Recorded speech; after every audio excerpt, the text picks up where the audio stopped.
అన్నా నమస్తే అన్న. నమస్తే. నమస్తే. అన్నా మీ పేరు? నా పేరు రాజ్ కుమార్. ఎక్కడన్నా మంది AP or Telangana?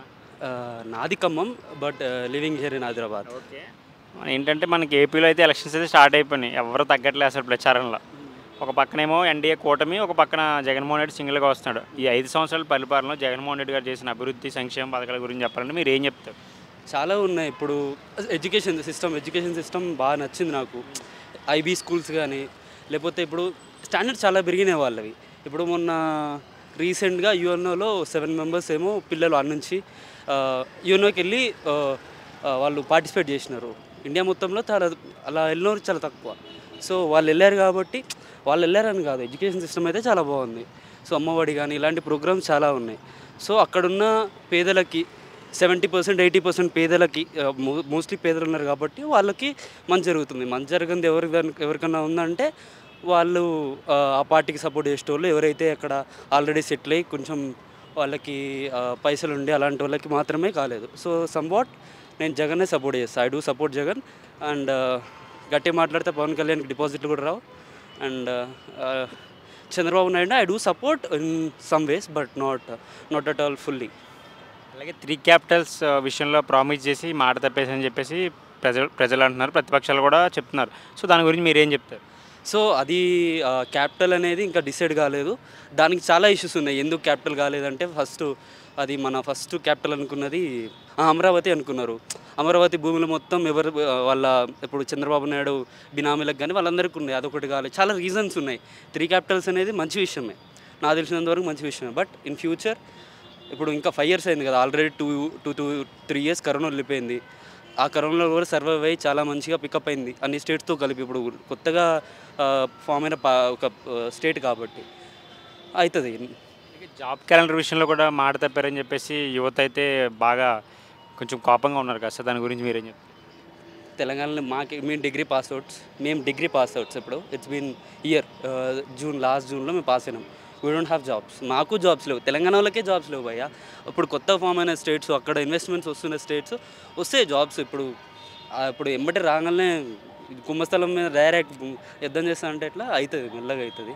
So somewhat developing, will develop. Jagan మీద నమ్మకం ఉంది నాకైతే. వి లవ్ జగన్ అంతే. అలాగే మంగళగిరి నుంచి లోకేష్ గారు అయితే పోటీ చేస్తున్నారు. లాస్ట్ టైంతో కంపేర్ చేసుకుంటే ఎలక్షన్స్కి ఆయన చాలా చేంజ్ వచ్చింది. యాటిట్యూడ్ పరంగా చూసుకుంటే చాలా ఇంప్రూవ్ అయ్యని చెప్పేసి మనకు అర్థమవుతుంది ఆయన మాటలో. సో ఆయన విజయ అవకాశాలు ఎలా ఉన్నాయి మంగళగిరి నుంచి? ఈసారి ఆయనకు ఎంతవరకు మెజారిటీ రావచ్చు? డౌట్ ఉంది అదైతే. బట్ అతను మాత్రం చాలా చేంజ్ అయ్యింది. యాటిట్యూడ్ మాత్రం కానీ, లేకపోతే వే ఆఫ్ టాకింగ్ మారిపోయింది. అప్పట్లో అంటే వాళ్ళ పార్టీనే తిట్టుకునే కొన్ని ట్రోల్ వీడియోస్ కానీ అవన్నీ చూశాను నేను. బట్ చాలా మారారు. బట్ ఇంకా మారాలి. చంద్రబాబు నాయుడు ఆయన ఆయన ఎలిగెన్స్ని ముందుకు తీసుకెళ్ళాలి కాబట్టి ఇంకా చాలా మారాలి. హిందూపురం నుంచి బాలకృష్ణ గారు పోటీ చేస్తున్నారు, వాళ్ళ అల్లుడేమో మనకి వైజాగ్ ఎంపీగా పోటీ చేస్తున్నారు. వీళ్ళిద్దరి గురించి మీరు ఏం చెప్తారు? బాలకృష్ణ గురించి వాళ్ళ గురించి నాకు వాళ్ళ గురించి తక్కువ తెలుసు. I don't want to do, నాకు వాళ్ళ గురించి I don't know anything. So వాళ్ళ గురించి తక్కువ మాట్లాడతాను. అలాగే ఎన్ని సీట్స్ రావచ్చు వైసీపీకి సార్? పోయినసారి 175కి 151 ఏమో వచ్చినాయి వాళ్ళు అన్నీ కలిపి. ఇప్పుడు అంత మెజారిటీ రాకపోవచ్చు, 151 మెజారిటీ రాకపోవచ్చు. ఎందుకంటే ఇప్పుడు వాళ్ళ న్యూస్ ఛానల్ మొత్తం వాళ్ళే ఉన్నాయి, టీడీపీ వాళ్ళే ఉన్నాయి. టు బి ఫ్రాంక్, మొత్తం అంత న్యూస్ ఛానల్ కానీ అవన్నీ వాళ్ళ పేరు మీద ఉన్నాయి. వాళ్ళు మొత్తం ఫేక్ ప్రోపగండా, మొత్తం ఫేక్ న్యూస్ స్ప్రెడ్ చేస్తున్నారు. సో దాంతో పోల్చుకున్న వీళ్ళన్నీ అంటే ఆపోజిషన్ ఇంత పెద్దగా ఉంది కదా.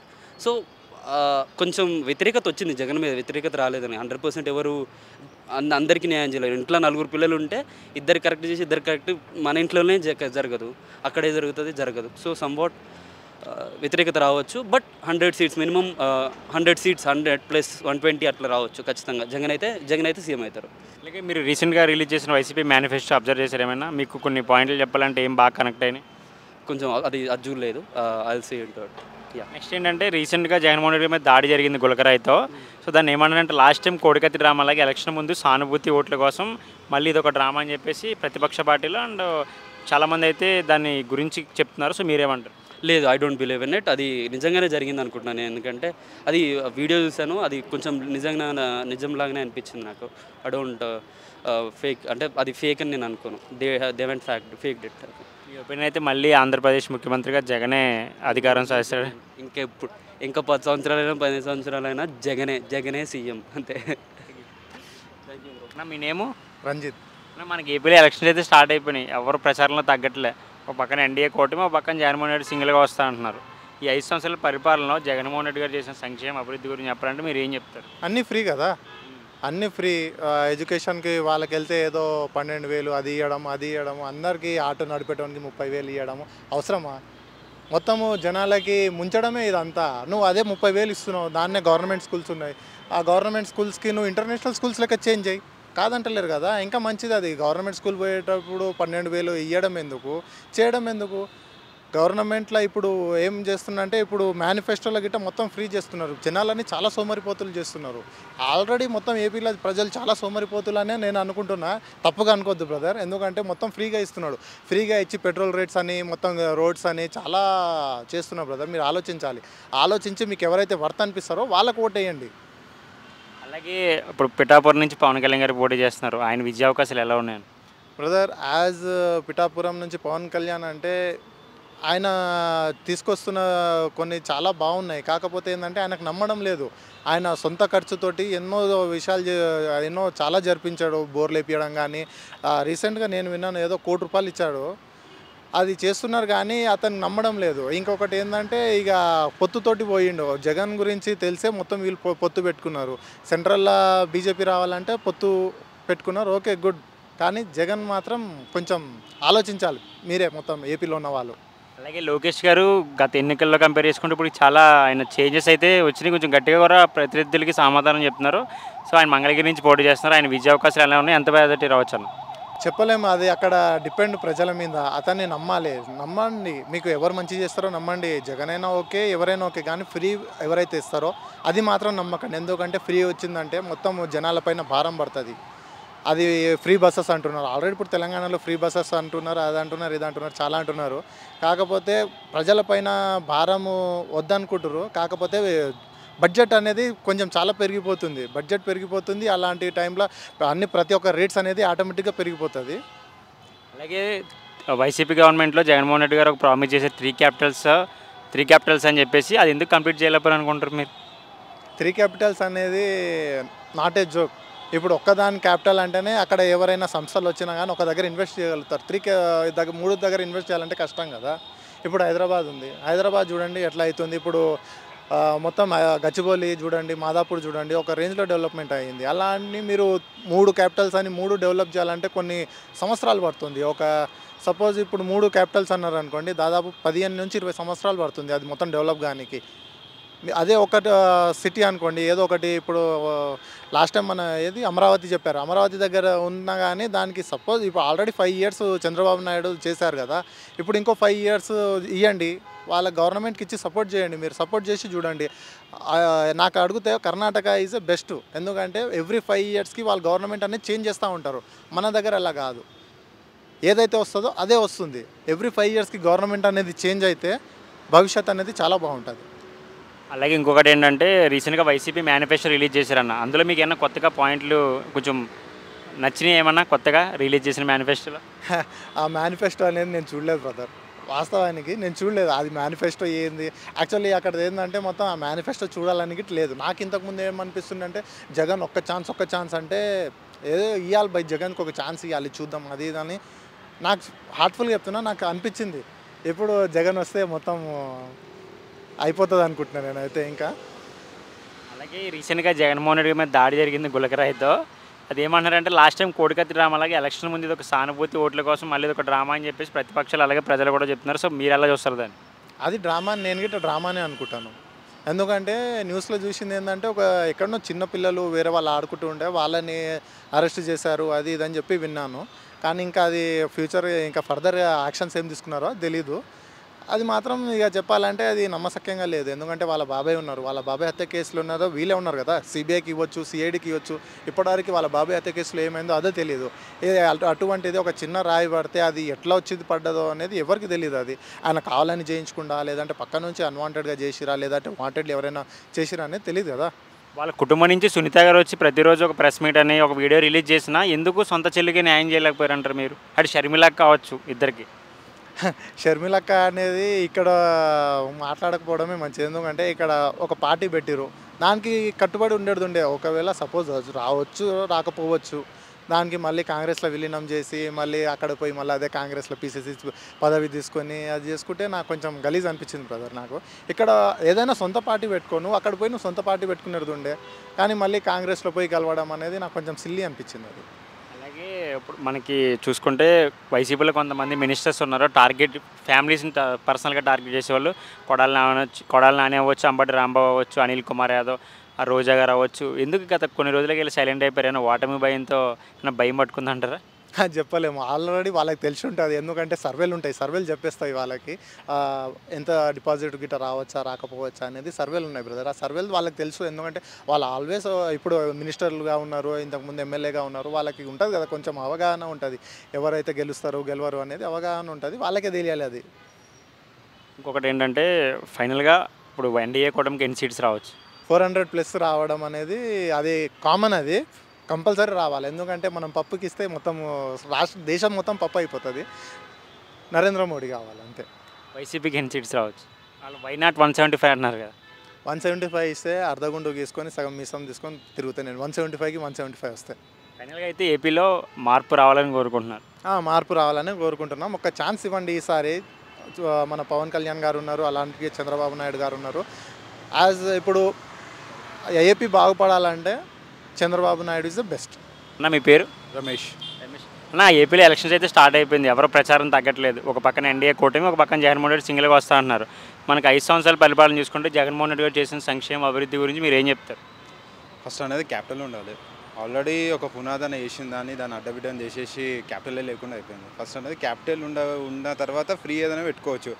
ఏం లేకుండా డైరెక్ట్ ఫ్రీ బీస్ పెట్టేస్తే ఏమొస్తుంది? ఫస్ట్ అనేది ఒకటి ఫౌండేషన్ అనేది ఉండాలి, మనీ అనేది రావాలి, క్యాపిటల్ నుంచి వస్తుంది. ఏదైనా ఒక స్టేట్కి హార్ట్ లాంటిది.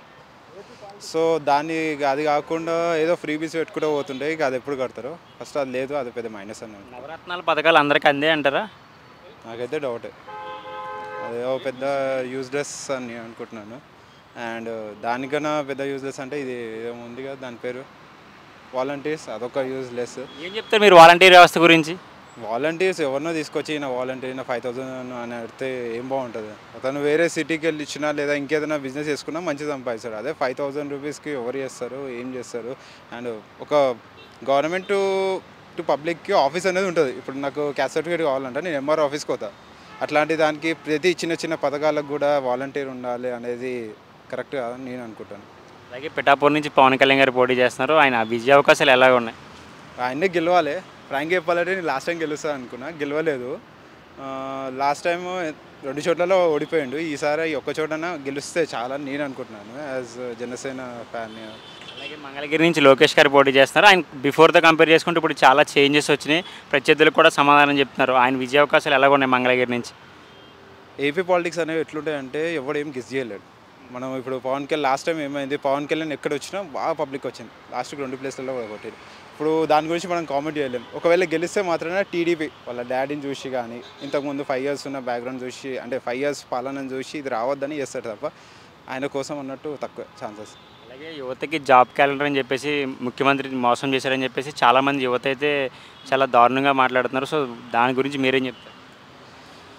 జాబ్ క్యాలెండర్ ఇచ్చాలంటే అక్కడ పోస్టులు, వేకెన్సీస్ అన్నీ ఉండాలి. ఫస్ట్ ఒకటి ఇప్పుడు సిటీలో చేసే ఎంప్లాయీస్ ఒక సిటీ ఉందనుకోండి, అందులో 100 మంది వర్క్ చేస్తే ఒక ప్రతి డిస్ట్రిక్ట్కి 10 మెంబర్స్ ఉంటారు. ఫస్ట్ ఏది లేదు. ఇప్పుడు జాబ్ క్యాలెండర్ తీసిండు, ఓకే చేసిండు, రిక్రూట్మెంట్ చేసుకుండు, అలా కరెక్ట్ పొజిషన్ లేదు, పోస్టింగ్ లేదు, ఏమీ లేకుండా వేస్ట్ కదా. సో జాబ్ క్యాలెండర్ తీసింది కరెక్టే, కానీ వాళ్ళకి ఇచ్చే శాలరీస్ ఉండాలి ఫస్ట్. ఇంకా అంటే జీపీఎఫ్ పెట్టిండు, సిపిఎస్ తీసేసి. సో ఫస్ట్ ఏదైనా ఇన్కమ్ సోర్సెస్ ఉండి ఫ్రీబీస్ తీసేసేయాలి. ఫ్రీబీస్ ఇస్తేనే ఏదైనా ఒక స్టేట్ పైకి వస్తుంది, లేదంటే కష్టం. అలాగే మద్యపానం నిషేధం అని చెప్పేసి మాట తప్పారు. ఇంకొకటి ఏంటంటే కల్తీ మద్యం ఎక్కువగా చాలామంది తాగేసి చాలామంది చనిపోయారు. సో దాని గురించి మీరేం చెప్తారు? ఇది ఎట్లుందంటే నేను ఇప్పుడు గవర్నమెంట్కి వచ్చిన, అరే మొత్తం నావే ఉండాలి, వేరే ప్రోడక్ట్స్ ఏది నడవదు అని చెప్పి అన్నీ బ్యాన్ చేసి నా ఓన్ బ్రాండ్స్ తీసినట్టే ఉంది. దాని బదులు బ్యాన్ చేయకపోవడమే బెటర్. లేదంటే గవర్నమెంట్ అనేది చేంజ్ కావాలి, పాతవన్నీ రావాలి, లేదంటే కొత్తది అసలుకే పోవాలి. పాతది రాకుండా పర్లేదు, కొత్తది పోవాలి. ఇప్పుడు కొత్త బ్రాండ్స్ అయితే పోతేనే కొంచెం ఆరోగ్యం బాగుంటుంది, లేదంటే అది అవి కంట్రోల్ చేసుకోలేరు కదా ఆల్కహాల్కి ఒకసారి అడిక్ట్ అయినప్పుడు. సో పాత బ్రాండ్స్ తీసుకురావాలి, లేదంటే అసలు ఆల్కహాల్ మొత్తం కంప్లీట్గా బంద్ చేయాలి. లైక్ గుజరాత్, బీహార్ ఇట్లా వేసుకోవాలి. అలాగే కొత్తగా మొన్న రిలీజ్ చేసిన మేనిఫెస్టోలో మీరు ఏమైనా కొత్తగా అబ్జర్వ్ చేశారా? పాత మేనిఫెస్టోలో ఉందని చెప్పేసి చాలామంది అయితే అంటున్నారుగా. అయితే ఇక మేనిఫెస్టో అయితే చూడలేదు. ఇప్పుడు ఎవ్వరు వచ్చినా ఏం చేసినా కానీ ఫస్ట్ ఏపీ అప్పులు తీర్చాలి, క్యాపిటల్ కట్టియాలి, ఉన్నదాన్ని సరి చేసుకోవాలి. ఇక మేనిఫెస్టో తెచ్చి మేము అది ఇస్తాం ఇది ఇస్తాం అని చెప్పడం న్యూసెన్స్ నాన్సెన్స్. అది ఇప్పుడు లేని పైసలు ఎక్కడి నుంచి పెడతాం? ఇప్పుడు ఇంట్లో ఖర్చు చేయాలంటే ఉండాలి కదా. సో మేనిఫెస్టో నేను చూడలేదు, ఆయన చూసినా కూడా ఏమి ఉండదు నాకు తెలిసి. ఫస్ట్ అయితే క్యాపిటల్ తెచ్చుకోండి అని అంటాను అంతే. ఈసారి ఏపీలో మార్పు అయితే రావాలని కోరుకుంటున్నారు. రాకపోతే ఏం లేదు. ఇప్పుడు పంజాబ్కి ఇన్ని కోట్ల అప్పు ఉంది, ఈ దీనికి ఇన్ని కోట్లు అప్పు ఉందని చదువుకోవడంగా ఏపీకి క్యాపిటల్ కూడా లేదు, ఇన్ని కోట్ల అప్పు వచ్చేసింది అని ఒక కొత్త న్యూస్. ఇక అప్పు వచ్చేస్తే అప్పు పెరుగుతూ ఉంటుంది, ఏం ఉండదు. ఇంకా ఉన్న గవర్నమెంట్ ప్రాపర్టీస్ అన్నీ హెచ్డిఎఫ్సి బ్యాంక్ వాటికి వీటికి పెడుతున్నారంట కదా, అది కంటిన్యూ అవుతూనే ఉంటుంది. ఇక పబ్లిక్ కాడ పూర్ అయిపోతారు, గవర్నమెంట్ రిచ్ అయిపోతుంది. అంటే గవర్నమెంట్ ఉన్న మెయిన్ లీడర్స్. ఈసారి ఎన్ని సీట్స్ రావచ్చు వైసీపీకి? ఆ దృష్టిలో 30 కూడా రాకపోవడం బెటరు. ఇంకా అక్కడ ఏం జరుగుతుంది, ఎప్పుడు ఏం జరుగుతుందో తెలియదు. రాయలసీమ ప్రాంతం ఇక అక్కడ ఏదో ఉంటుంది కదా, అక్కడ లోకల్ పాలిటిక్స్ 40 to 50 వస్తాయి అనుకుంటున్నా, కానీ 30 కూడా రాకుండా ఉంటే చాలా బెటర్. ఎన్డీఏ కూటమికి ఎన్ని సీట్స్ రావచ్చు? మీన్స్ ఆల్ ఓవర్ ఇండియానా లేదంటే ఇక్కడ ఏపీ 175లో మినిమం 100, 110 వస్తే కొంచెం స్ట్రాంగ్ ఫౌండేషన్ అనేది ఉంటుంది. మీన్స్ ఎంతైనా ఇది హంకు గవర్నమెంట్ అని ఎక్స్పెక్ట్ చేస్తున్నాం కాబట్టి, సో 100, 110 అబవ్ ఉంటేనే బాగుంటుంది. నేను సరే అయితే కన్ఫర్మ్గా మార్పు రావాలని కోరుకుంటున్నాను. మార్పు రావాల్సిందే, కోరుకోవడం కాదు, ఇక అంతకుమించి ఇంకో ఆప్షన్ లేదు. ఇంకో మార్పు రాలేదనుకోండి, ఇక ఆంధ్రప్రదేశ్ని ఎక్కువ చూడకపోవడం బెటర్. ఇంకా పాలిటిక్స్ ఆ టీవీ చూసి హెడ్డేక్ తెచ్చుకోవడం తప్ప ఇంకేం ఉండదు. ఓకేనా, థ్యాంక్ యూ. సార్ మీ పేరు? నా పేరు తిరుమలరావు అండి. సార్ ఎక్కడ మంది, AP Telangana? AP, Vijayawada. Okay, పక్కనే ఉన్నారు అయితే మీరు అమరావతికి. అవును, దగ్గరలో ఉంది. సార్ ఏంటి సార్ ఇప్పుడు ఒక పక్కనేమో ఎన్డీఏ కూటమిగా వస్తున్నారు, జగన్మోహన్ రెడ్డి సింగిల్గా వస్తా అంటున్నాడు. ఈ 5 సంవత్సరాల పరిపాలనలో జగన్మోహన్ రెడ్డి గారు చేసిన సంక్షేమం అభివృద్ధి గురించి మీరు ఏం చెప్తారు? పక్కనే విజయవాడలో ఉన్నారు కాబట్టి, సో ఏం చెప్తారు మీరు? సంక్షేమం అని ప్రజలకు డబ్బులు ఇచ్చి సోమరపోతులాగా చేశాడు ఒక రకంగా. ఆ సంక్షేమం అనేది కరెక్ట్గా పేదవాళ్ళకి ఇస్తే దానికి అందరూ సంతోషించేవాళ్ళు. కానీ అందరూ ఉన్నారు, దాంట్లో ఉన్నవాళ్ళు ఉన్నారు, లేనివాళ్ళు ఉన్నారు, అందరికీ ఉన్నారు. అలా చేసి రాష్ట్రాన్ని అప్పులమయం దాకా తీసుకొచ్చిన పరిస్థితి వచ్చింది. ఆ రోజున రాష్ట్రం ఈ రకంగా రోడ్లు లేవు, ఉద్యోగాలు లేవు, సంక్షేమం అనేది అసలు ఏమి లేవు. మీకు తెలిసిందే కదా, ఏమనేది లేదు. ఓన్లీ తీసుకొచ్చి వాళ్ళని కూర్చోబెట్టి సోమరపోతులాగా రాష్ట్రంలో మేపుతున్నాడు ఒకటి. రెండోది ఏంటంటే, అసలు ఎక్కడన్నా కానీ మీకు ఎవరికన్నా ఒక జాబ్ ఎవరికన్నా ఇచ్చిన ఉన్నదా? ఒక ప్రాజెక్టు బంగారు లాంటి పోలవరాన్ని నాశనం చేసి వదిలిపెట్టి కూర్చున్నారు. రీటెండరింగ్ అని పెట్టేసి దాంట్లో ఏమి ఎతికి ఏం చేసింది ఏమి లేదు టెండరింగ్ వల్ల. కేంద్రం సహాయం చేయలేదని అంటున్నారు. చేసింది, ఆ డబ్బులన్నీ వేరే వాటికి మళ్లించేసి ఆ పోలవరాన్ని ఇవాళ రోజున పట్టిసీమ, చంద్రబాబు నాయుడు పీరియడ్లో పట్టిసీమ ఎలాంటి ఇది ఈ రోజున మీకు మా పక్కనే పారుతూ ఉంటుంది. పురుషోత్పట్నం పట్టిసీమ కాలువ నీళ్లు లేని పరిస్థితి, రైతులకి పశువులకి నీళ్లు లేని పరిస్థితి వచ్చింది. గోదావరి నుంచి నీరుని లిఫ్ట్ చేయలేని పరిస్థితి అయ్యారు. అంటే ఏంటి, ఎవరిది అసమర్థత? ప్రభుత్వాన్ని అసమర్థత.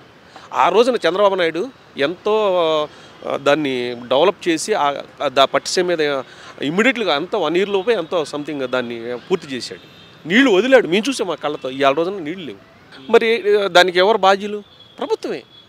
ప్రభుత్వంలో ఉన్నటువంటి కొంతమంది ఐఏఎస్ ఆఫీసర్లు మిస్లీడ్ చేస్తున్నారు, విన్నారా? వాళ్ళ మాటలు నమ్ముతున్నాడు.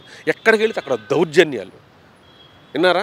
అలాంటి ఈ చంద్రబాబు నాయుడు పెట్టినటువంటి సంక్షేమ పథకాలు ఎన్నో ఉన్నాయి, అవన్నీ నాశనం అయిపోయినాయి. పేదవాడు ఎగ్జాంపుల్, పేదవాళ్ళకి అప్పుడు ఎన్టీఆర్ పీరియడ్లో ఎన్టీఆర్ గృహకల్పని కట్టించాడు. వాడు పేదవాడు అయితేనే కదా వాడికి ఇల్లు శాంక్షన్ చేసింది. ఈ రోజున వాళ్ళకి బిల్లులు ఇంతమంటికి ఒకళ్ళకి కూడా పడలా, ఏమైనా కూడా తెలియదు.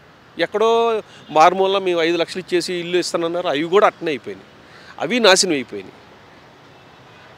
పెట్రోల్ ఛార్జీలు, ఆర్టీసీ ఛార్జీలు, విన్నారా? ఎన్ని ఒకటని కాదు, ఎన్ని కాదు. మీరు విజయవాడ నుంచి తిరువురు వెళ్ళండి, ఎంత ఘోరంగా ఉంటాయంటే రోడ్లు. అదే కాదు, ఒక తిరువురే కాదు, రాష్ట్రంలో ఏ రోడ్డుకి వెళ్ళినా కానీ దారుణంగా అధ్వాన్న పరిస్థితులు ఉన్నాయి. గుప్పిడి మట్టేసిన పాపం లేదు, అంత ఘోరంగా ఉంది. మరి గన్నవరం దగ్గర HCL ఇది సాఫ్ట్వేర్ టవర్ పెట్టాడు లోకేష్, నాశనం అయిపోయింది. మా ఫ్రెండ్ దాంట్లో చేస్తున్నాడు, అయిపోయింది, మూసేసుకొని కూర్చున్నారు. కియా పరిశ్రమ అది అయిపోయింది. ఆటోనగర్లో సాఫ్ట్వేర్ది ఒకటి పెట్టాడు, అది నాశనం అయిపోయింది. విశాఖపట్నం లూలు, అది నాశనం అయిపోయింది. ఏంటండి, ఒకటేంటి, ఏదన్నా ఒక్కటన్నా ఉన్నదా? ఈయన ఒక్కటన్నా తీసుకొచ్చాను చెప్పండి. గుడివాడ అమర్నాథ్ ఐటీ మినిస్టర్, ఏంది చెప్పుకోవటానికి సిగ్గు అనిపిస్తుంది. అలాగే ఒక విజయవాడ వాసిగా మీరు మీ అమరావతి రాజధాని చెప్పేసి చంద్రబాబు నాయుడు ప్రామిస్ చేశారు. మీకు ఏమైనా బాధ ఉందా అమరావతి రాజధాని అవ్వలేదని ఈ 3 సంవత్సరాలు? ఎందుకు ఉండదండి? ఇప్పుడు వాళ్ళు ఎవరి ముఖం చూసి 35,000 ఎకరాలు ఇచ్చారు? చంద్రబాబు నాయుడు ముఖం చూసి 35,000 ఎకరాలు ఇచ్చాడు. ఆ రోజున అసెంబ్లీలో ఏం చెప్పాడు? అమరావతికి మేము కట్టుబడి ఉన్నామని చెప్పాడు. మళ్ళీ 3 రాజధానులని చెప్పాడు.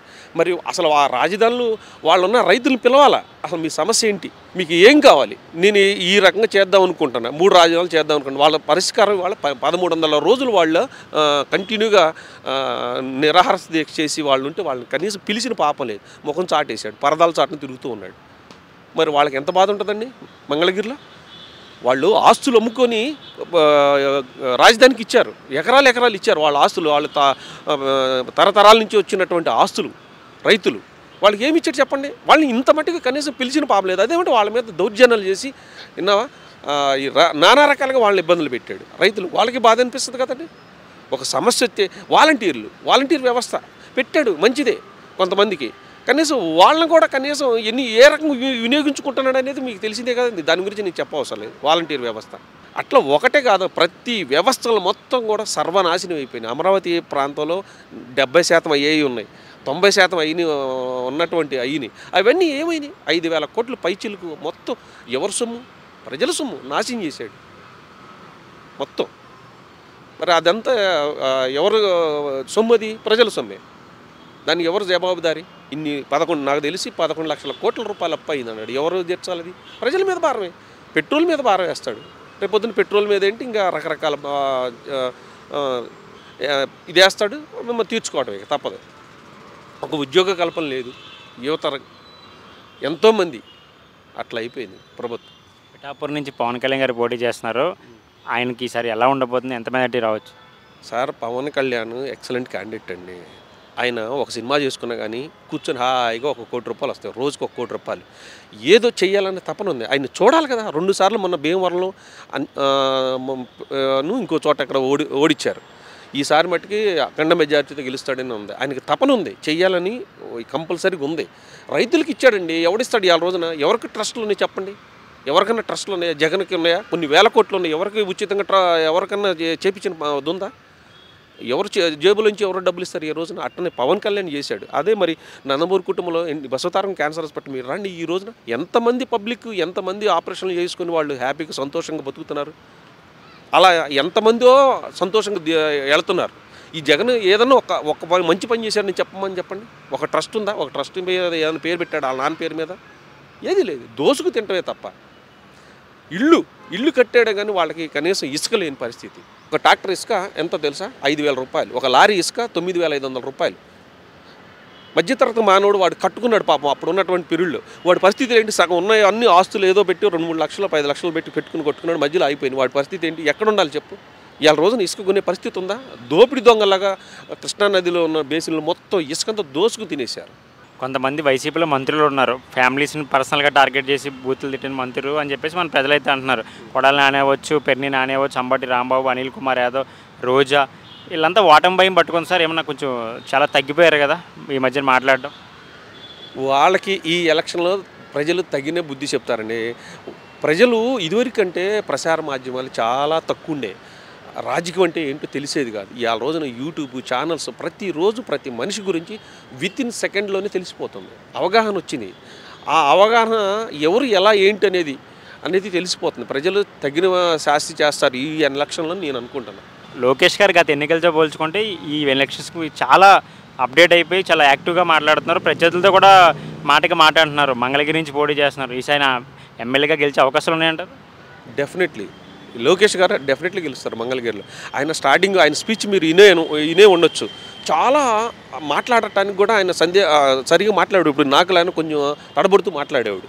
ఇవాళ రోజున ప్రతిపక్షాలు ఆయన్ని అలా చాకులాగా తయారు చేసినాయి. ఆయన స్పీచ్ అలా తయారైంది. అంటే ఏంటి?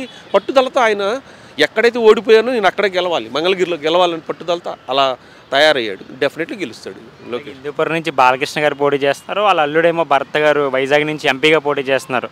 వీళ్ళిద్దరు ఇచ్చే అవకాశాలు ఎలా ఉంటాయి? బాలకృష్ణ గారు 100% గెలుస్తారండి. హిందూపూర్ అది గత 20 సంవత్సరాల నుంచి కూడా అది తెలుగుదేశానికి కంచుకోట లాంటిది. అక్కడ బాలకృష్ణ గారు గెలవపోవడం అనేది ఇంపాసిబుల్. 100% గెలుస్తారు. ఈ వైజాగ్ నుంచి వాళ్ళ అల్లుడు పోటీ చేస్తున్నారు భరత్ గారు. భర్త గారు అంటే అంతగా నాకు అక్కడైతే కొంచెం టఫ్ ఫైట్గా కనపడుతుంది. అది పరిస్థితులను బట్టి నాకైతే అంతగా నేను గెస్ చేయలేను. అది కూడా గెలవటానికి ఆస్కారం ఉంది.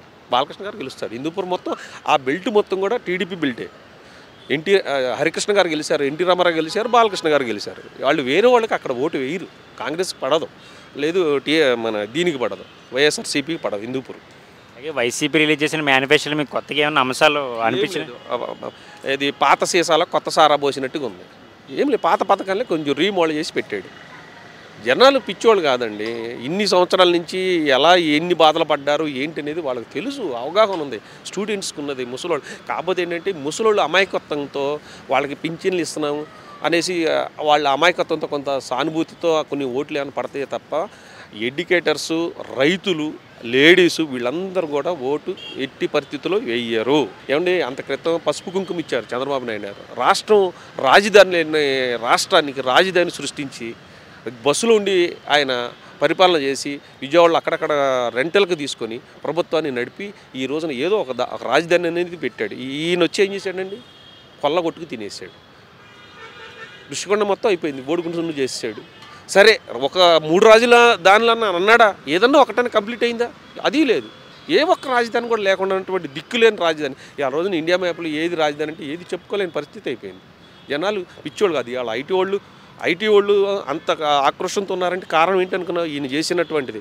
ఆ రోజు చంద్రబాబు నాయుడు చేసినటువంటి డెవలపింగ్ హైదరాబాదు ఐటీ వాళ్ళకి అంత ఆ రోజు 1,00,000, 2 లక్షలు, 3 లక్షలు ఆయనకి ఏది ఉన్నా కానీ సపోర్ట్గా ఉంటున్నారంటే ఐటీ వాళ్ళకి కారణం ఏంటనుకున్నావు? ఆయన చూపించినటువంటి మార్గం. హైటెక్ సిటీ కానీ, సైబర్ టవర్ కానీ. రేపొద్దున మీరు హైదరాబాద్ నుంచి ఆంధ్ర వాళ్ళు అందరూ కూడా వెళ్తారు. డెఫినెట్లీగా ఓటు టీడీపీకే పడుతుంది. ఉమ్మడి మేనిఫెస్టోలో మీకు బాగా నచ్చిన అంశాలు అంటే 2 పాయింట్లు ఏం చెప్తే? ఉమ్మడి నచ్చిన అంటే నిరుద్యోగ భృతి అనేది అది ఒకటి బాగానే ఉన్నదండి. ఎందుకంటే అన్ఎంప్లాయ్స్ చాలామంది ఉన్నారు. వాళ్ళకి 3,000 ఇవ్వటం అనేది సమంజసమైంది. ఎందుకంటే పాపం చాలా డిగ్రీలు చేసి, పీజీలు చేసి, బీటెక్లు చేసిన వాళ్ళు చాలామంది ఉన్నారు. వాళ్ళకి 3,000 భృతి ఇవ్వాలి. మరి అంటే రేపొద్దున మరి ఈయన ప్రకటించారు కానీ అది ఎవరెవరికి ఇస్తారు, ఏ ప్రాతిపాదిక మీద ఇస్తాడు అనేది మనకు అంతగా అది తెలియదు. ఆయన పెట్టి 3 సిలిండర్లు అన్నాడు, అవి కూడా మంచిదే. ఉన్నారా పిల్లల అమ్మఒడి. నాది ఏంటంటే నేను ఇందాక ఫస్ట్ చెప్పినట్టు స్టార్టింగ్ చెప్పినప్పుడు సంక్షేమ పథకాలకి ఎవరు అర్హులు అది చూసి ఇవ్వాలి. అట్లా ఇస్తేనే రాష్ట్రం మళ్ళీ అప్పుల నుంచి బయటపడుతుంది. కానీ మళ్ళీ జగన్ లాగా బాబు గారు కూడా మళ్ళీ అన్నీ అందరికీ సమానంగా అన్నీ చేశాడంటే అప్పులు మయం అయిపోతుంది, రాష్ట్రం బాగుపడదు. ఇంకా 5 కాదు కదా 10 సంవత్సరాలు వచ్చినా కానీ పడదు. ఎందుకంటే బాబు గారు విజనరీ ఉంది, ఆయన దగ్గర ఉన్నాయి. ఈ రోజున మనం అయితే హైదరాబాద్లో ఉన్నామంటే కారణం ఆయన ఇచ్చినటువంటి విజనరీతోటే ఈ రోజున మంచి డెవలపింగ్ ఉంది. అలానే ఆయన మళ్ళీ ఏపీని మంచి విజనరీతో మంచి డెవలప్ చేస్తాడనేటువంటి నమ్మకం ఉంది. ఆ నమ్మకంతో ఆ బాబు గారు గెలుస్తాడని నేను అనుకుంటున్నాను. ఈసారి వైసీపీకి ఎన్ని సీట్లు రావచ్చు? మ్యాక్సిమం 25 మించి ఎక్కువ రావండి. వై నాట్ 175 అన్నారు అంటారండి. ఆయనకి పైకి అంటున్నారే తప్ప ఆయన వేసే డ్రామాలు ప్రతిదీ కూడా కనపడుతుంది. కంటికి మొన్న ఎవరో గడ్డబెట్టి కొట్టాడన్నారు. ఏమంటే ఎక్కడన్నా ఈ చరిత్రలో ఉన్నదా? ఒకళ్ళకి గడ్డబెట్టి కొడితే అది ఆ గడ్డ తగిలి కింద పడిపోద్ది. ఆ గులకరాయి, ఆ గులకరాయి అతను తగిలింది కాకుండా పక్కన వాళ్ళు కూడా తగిలింది. అంటే అది ఏమన్నా దానికి ఏమన్నా మంత్రశక్తులు ఉన్నాయని నాకైతే అర్థం కాల. మరి ఆ వెల్లంపల్లి సీను జనాలు పిచ్చోళ్ళు కొని ఇంతలో పెద్ద కట్టుకున్నాడు. ఈయనది కూడా మీరు అబ్జర్వ్ చేయండి.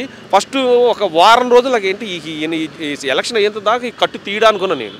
సరే సంథింగ్ తీసాడు, మచ్చ ఉన్నదేమో చూసా. నేను డాక్టర్ ఇంటర్వ్యూ కూడా చూసా. కనీసం అంత పెద్ద దెబ్బ తగిలిన తర్వాత కనీసం ఏదన్నా కానీ ఒక్కొక్కసారి ప్యాచర్ అయిన తర్వాత ఇంత మచ్చ అనేది ఉంటుంది. ఆ మచ్చ కూడా లేదు. అంతా వీళ్ళు ఆడినటువంటి డ్రామాలాగా క్లియర్గా తెలిసిపోతుంది. ఎన్డీఏ కూటమికి ఎన్ని సీట్లు రావచ్చు సార్ ఈసారి? కూటమికా 175 కదా. 175 అంటే ఈయన 140 అట్లా ఉన్నాడు కాబట్టి చంద్రబాబు నాయుడికి నాకు తెలిసి 120, 110 అట్లా వస్తాయండి. పవన్ కళ్యాణ్ గారికి కూడా 21లో నాకు తెలిసి 18 అట్లా రావడానికి ఛాయిస్ ఉన్నది. సార్ ఏపీలో అయితే మార్పు రావాలని కోరుకుంటున్నాను. 100% మార్పు రాకపోతే ఇక అడుక్కు తింటమే. ఏపీ ప్రజలు అడుక్కు తింటమే, అంత ఏం లేదు. ఇక ఒక రకంగా బీహార్ లాగా అయిపోతుంది. మనిషి దోసుకు తిన్నట్టు.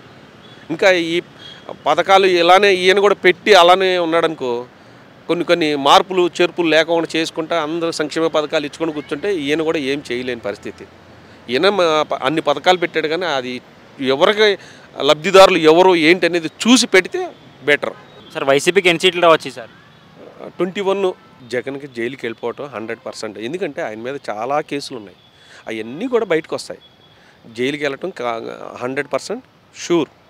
ఎవరికి తెలియదండి ఆయన గురించి, అందరికీ జనాలు పిచ్చోడు కాదు. ఆయన చేసినటువంటి నేరాలన్నీ కూడా దౌర్జన్యాలు. ఇవాళ ప్రతిపక్షంలో ఉన్న వాళ్ళు ఎవరైనా సరే ప్రతిపక్షం ఉంటే వాళ్ళు ఎత్తి చూపెడతారు కాబట్టి చక్కగా వాళ్ళు చెప్పినటువంటి చేసుకోవాలి. కానీ వాళ్ళ మీద దౌర్జన్యం చేయటం, కార్లు ధ్వంసం చేయటం, ప్రచార రథాలు ధ్వంసం చేయటం, దేవుళ్ళు విగ్రహాలు ధ్వంసం చేయటం ఇదేం పద్ధతి అండి? ఇప్పుడు తమిళనాడు ఉన్నది, తమిళనాడులో ఎలా ఉంది ప్రభుత్వం చూశారు కదా, స్టాలిన్ ఎలా చేస్తున్నాడు. వాళ్ళు ఆ క్యాంటీన్ అమ్మ క్యాంటీన్ తీస్తానంటే వద్దు ఉంచండి అని చెప్పాడు. అలా ఉండాలి కానీ ప్రతిదాన్ని అన్న క్యాంటీన్ ఏంటి, ఏది ఉన్నదంటే అది అతనికి ఏది అనిపిస్తే అన్ని తీసేయటమే. అలాగే వైఎస్ సునీతమ్మ గారికి సొంత కుటుంబంలో ఉన్న సోదరికే న్యాయం చేయలేదు కదా, సో దాని గురించి ప్రజలు అంటున్నారు ఇంకా మిగతా వాళ్ళకి ఎలా న్యాయం చేస్తారని, దాని గురించి ఏం చెప్తారు? ప్రజలు పిచ్చివాళ్ళు కాదు, 100% అది వాస్తవంగా జరిగిందనేది ఆయన ఆడిన డ్రామాలు మొత్తం చూశారు ప్రజలు. ఫస్ట్ నారాసుర చరిత్ర అన్నాడు, ఆ తర్వాత గంగిరెడ్డి అన్నీ బయటపడి సిబిఐలో ఎన్ని తర్వాత జనాలు పిచ్చోళ్ళు కాదు కదా, అన్నీ తెలుసుకున్నారు. అవన్నీ బయటకు వస్తాయి. రేపు పొద్దున అవినాష్ రెడ్డి జైలుకి వెళ్తాడు, జగన్ రెడ్డి జైలుకి వెళ్తాడు. 100 ఈయన ఉన్న 1,00,000 కోట్లు అన్నీ బయటకు తోడతారు. కాకపోతే అండి సెంటర్లో ఎన్డీఏ వాళ్ళు ఫామ్ చేయడం కోసం అట్లా అణిగిమని కూర్చున్నారు అనమాట. రేపు పొద్దున వాళ్ళు ఫామ్ చేశారంటే జగన్ తీసుకెళ్తాం 100% లోన్ అయిట. మహామహులు కవిత లాంటి వాళ్ళని తీసుకొచ్చి జైల్లో పడేసాడు కేజ్రీవాల్, అలాంటి వాడిని తీసుకొచ్చి జైల్లో పడేసాడు. అలానే రేపు పొద్దున జగన్మోహన్ రెడ్డి పార్టీ ఓడిపోయితే 100% జైలుకి వెళ్ళటం గ్యారంటీ. ఇది మట్టుకి తథ్యం. ఇప్పుడు నేను మాట్లాడినా కానీ నా మీద మళ్ళీ యాక్షన్ తీసుకుంటారు. అలా అయిపోయింది. స్వతంత్ర భారతదేశంలో మాట్లాడే స్వతంత్ర హక్కు ఎవరికి లేకుండా అయిపోయిందండి. ఈయన పరిపాలనలో ప్రజాస్వామ్యంలో ప్రతి పౌరుడు మాట్లాడే హక్కు ఉన్నది, కానీ మాట్లాడట్లా. ఎవరు మాట్లాడితే వాళ్ళ ఇంటి మీద దౌర్జన్యాలు చేయటం ఇది పద్ధతా? చెప్పండి. మీకు తెలుసు కదా, మీరు జర్నలిస్టులే కదా. దౌర్జన్యం చేసి ఎన్ని రోజులు అలా తప్పుగా మాట్లాడితే అది వాళ్ళ మీద దౌర్జన్యం చేయటం. ఇవాళ రోజున పేరుని కిట్టు మచిలీపట్నం కాన్స్టెన్సీ వెళ్ళి దౌర్జన్యం చేసి టపాకా రైలు కాల్సి వాళ్ళ మీద ఇళ్ల మీద వేయటం, రెచ్చగొడతాం. ప్రజలు పిచ్చోళ్ళు కాదు. వాళ్ళు ఓటుని ఆయుధం రేపు మే 13న 100% పోల్ గుద్దుతారు, గట్టిగా టీడీపీగా వేస్తారు. 4న 100% రిజల్ట్ అనేది తెలిసిద్ది. ఎన్డీఏ కూటమి డెఫినెట్లీగా ఫామ్ చేసిద్ది. అది నా ఒపీనియన్. మీ పేరు? నా పేరు వేణుగోపాలరావు. సార్ ఏపీలో ఎలక్షన్స్ అయితే స్టార్ట్ అయిపోయింది. వాడివేడిగా ప్రచారాలు ఎవరి మట్టుకు తగ్గట్లేదు. ఒక పక్కన ఎన్డీఏ కూటమిగా వస్తున్నారు, ఒక పక్కన జగన్మోహన్ రెడ్డి సింగిల్గా వస్తున్నారు. ఈ 5 సంవత్సరాల పరిపాలనలో జగన్మోహన్ రెడ్డి గారు చేసిన సంక్షేమ అభివృద్ధి గురించి మీరు ఏం చెప్తారు? యాక్చువల్గా ఈ రెండింటి వేడి కంటే ఇప్పుడు ఆంధ్రప్రదేశ్ కానీ మొత్తం భారతదేశమే వేడిగా ఉంది. వడగాల్పులు అన్నిటికంటే ముందులు వచ్చినాయి. ఆ వేడితో చూసుకుంటే ఈ వేడి తక్కువగానే ఉంది. ఇక సంక్షేమ పథకాలు అంటారా, బట్ కూర్చొని తింటే ఆస్తులు ఎన్నైనా కరిగిపోతాయి బ్రదర్. నా పాయింట్ ఆఫ్ వ్యూలో అదే అందరూ కూడా మా పెద్దవాళ్ళు మా తాతల దగ్గర నుంచి కూడా చెప్తారు. సో కష్టపడి పనిచేస్తే ఆస్తి అలా ఉంటుంది, దాన్ని కొంచెం డెవలప్మెంట్ చేసుకోవచ్చు. ఇతను బటన్ నొక్కి డబ్బులు వేసేసి నేను గెలుస్తానని ధీమాతో ఉండి ప్రజల్ని సోమరిపోతులు చేస్తున్నాడు అనేది నా ఫీలింగ్. అంతేగాని ఏంటది, పథకాలు ఉండాలా ఎంత మట్టుకి, వైద్యం, విద్య, సంపేదవాడికి రోటీ కపడా ఆర్ మకాన్ అట్లా ఉండాలి తప్పితే నేను బటన్ నొక్కుతాంలే, నేను ఇంట్లో ఉంటానులే, పరదాలు వేసుకుంటాంలే, నొక్కేస్తాంలే, గెలిచేస్తాంలే అనుకుంటే ప్రజలంతా పిచ్చోళ్ళేం కాదు. అంటే అభివృద్ధి నేను చేశానని ప్రతి నాయకుడు చెప్పుకుంటాడు. నేను మెగాస్టార్ని అనుకుంటా, తనకు తను అనుకోవచ్చేమో. కానీ 74 ఏళ్ల వయసులో కూడా చంద్రబాబు నాయుడు గారు కష్టపడే తీరు అంతకుముందు ఆయన చేశాడు. బట్ ఏ ప్రభుత్వమైనా నేనే అనుకుంటారు. బట్ ప్రజలు మాత్రం ఈసారి డెఫినెట్గా మంచి తీర్పు ఇస్తారు. ఎవరు గెలుస్తారు, ఎవరు ఊరిపోతారు అనేది పక్క పెడితే మొన్నటిదాకా వాళ్ళందరూ కూటమి వస్తున్నారు, 100 మంది రాని నేను సింగల్ అన్నాడు. సింగల్ పనిచేసేటట్టు కనబడతారు. ఇక్కడ మేము పార్కులో వాళ్ళు మాట్లాడుకునేది చూస్తుంటే సింగల్ సింహం లేదు, ఏం లేదు, జూలు గీలు మొత్తం ఊడిపోయేటట్టు ఉంది. అంటే అట్లా ఉంది టాకు. బట్ వాళ్ళు కష్టపడే తీరు, పవన్ కళ్యాణ్ గారు కానీ వాళ్ళు కానీ కూటమి కానీ అంతా ఇప్పుడు రాష్ట్రాన్ని, ఆంధ్రప్రదేశ్ రాష్ట్రాన్ని ఎంత క్లిష్ట పరిస్థితుల్లో ఉందనేది మొత్తం చెప్తున్నారు.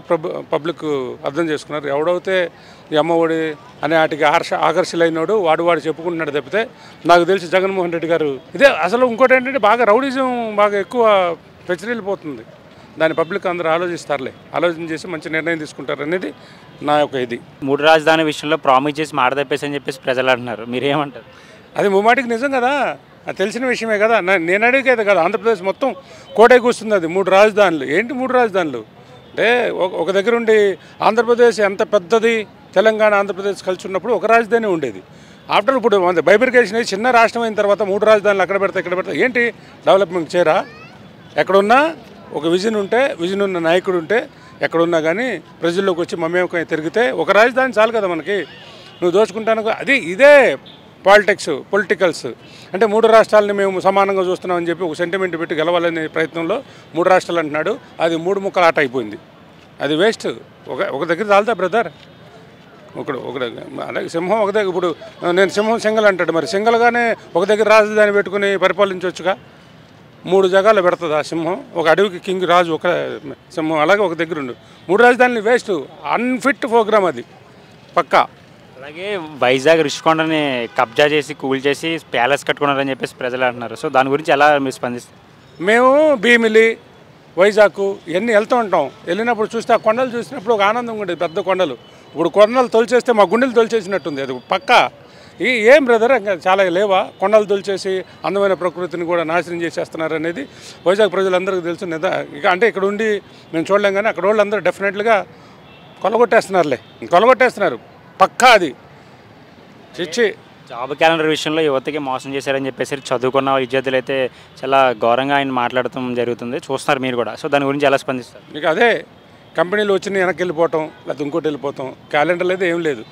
అంటే రాజకీయంగా మనం ఎలా గెలవచ్చు ఏంటో తెలుసుకొని సాగిస్తున్నట్టు ఉంది. కానీ అప్పటికప్పుడు తాయం చూపించేసి తర్వాత లోపల కూర్చొని చేసేది అది 100% కరెక్ట్. జాబ్ లేదు, ఏం లేదు, అంతే. ఇప్పుడు అది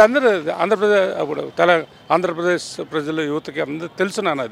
అది మనం ప్రత్యేకంగా చెప్పాల్సిన అవసరం కూడా లేదు. పిఠాపురంలో పవన్ కళ్యాణ్ గారు పోటీ చేస్తున్నారు సార్. ఎమ్మెల్యేగా ఆయనకి ఎంతవరకు మెజార్టీ రావచ్చు సార్? విజయ అవకాశాలు ఎలా ఉన్నాయి? ఇప్పుడు ప్రశ్నించే గొంతుక, మన ప్రజలకు పడుతున్న కష్టాలు, ప్రజల గురించి యొక్క ఆవేదన, ఆక్రందన ప్రతి మనకు కూడా సహజంగా ఉంటుంది. అది చెప్పగలిగే వాళ్ళు చాలా తక్కువ ఉంటారు ఇలా ముందరకు వచ్చి.